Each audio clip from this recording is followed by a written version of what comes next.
همه به تیکه انداخت لال بودی؟ یا عاشق بشی لال میشی، کور میشی، چل میشی. رضا عاشق شدی تو الان؟ آره خیلی.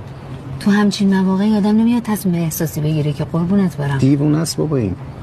از عقلت استفاده کن. ازدواج شوخی بردار نیست پیمان. همین که تو از عقلت استفاده کردی در مورد این رفیقمون برای جد و آباد خاندان ما بس. ماجرای من و ریحان فرق میکنه. ماجرای من و دوری جونم فرق میکنه.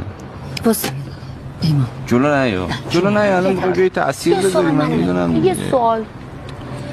تو واقعا این دختر رو به خاطر پولش میخوای یا عاشقش شدی؟ عاشقش شدم. جون ریحان گفتم، راستشو بگو. آقا من به فکر آینده همه هستم.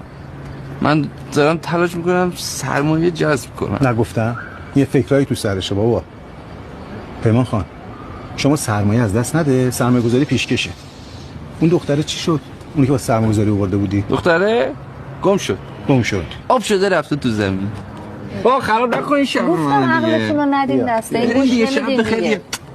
باشه بوس پیمان خدافظ. دوستتون داره.